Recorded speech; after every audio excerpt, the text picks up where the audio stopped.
raised here, the very key question that is being asked is the proposal, the very good proposal of universal social protection coverage to ensure that all vulnerable groups have been covered comes at a cost, and local low-income countries have been struggling with financing social protection overall. Now, when we propose that this is the way to go, universal social protection, what is your take in terms of innovative measures to make this sustainable?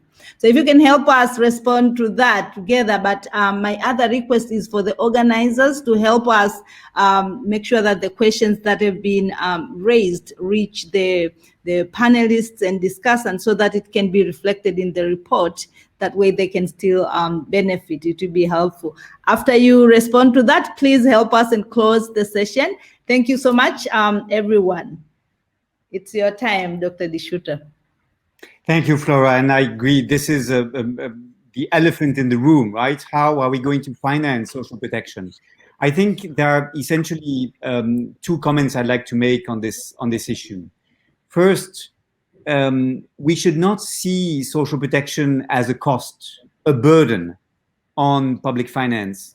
It is an investment for the future, and particularly because if we protect families from the risks of extreme destitution, they will have a much stronger incentive to invest in better nutrition, which they will be able to provide to their children, and to invest in better education. And these investments have huge returns in the building of human capital for the country, and it is frankly the best investment we can make. And we know from the work, for example, of the Nobel Prize in Economics, James Heckman, that the earlier you invest in early childhood, including for pregnant women, the more the returns are important, and it is, again, not a cost, an investment.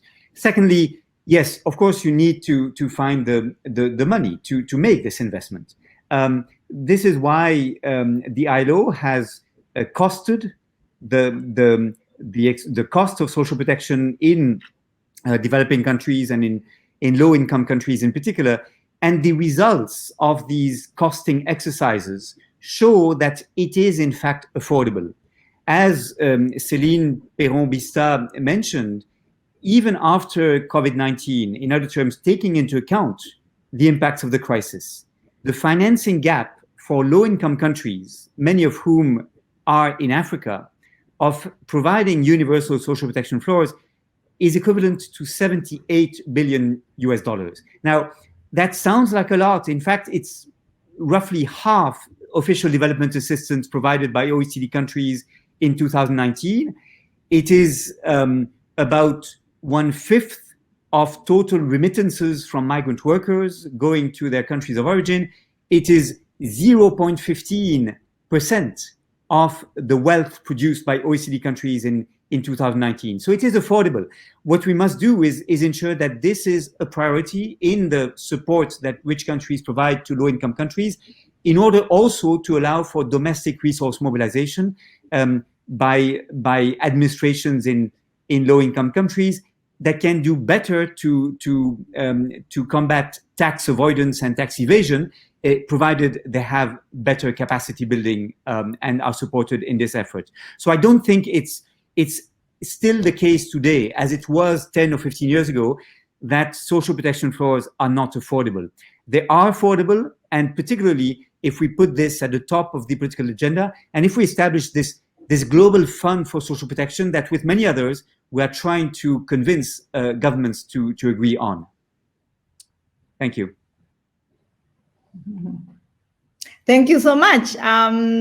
I believe that was also together with the closing remarks. Unless you want, we are really out of time. Unless you want to just add a sentence or so to kind of like close the session, please.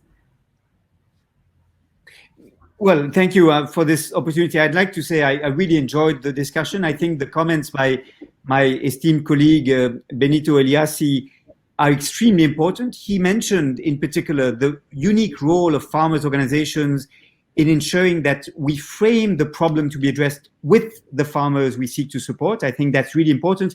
it goes back to the point of participation. I think we have to work with the people most affected, most at risk of poverty, in order to identify what works best. I also should say that one key reason why we must invest in social protection is to improve nutrition. Nutrition is the best investment we can make, particularly to allow children to develop to their full potential and to become productive adults in their adult lives. And the intervention of Omar Ben Amour in this regard, I think, was equally extremely important. So many thanks for what I think was an extremely productive discussion. Thank you so much.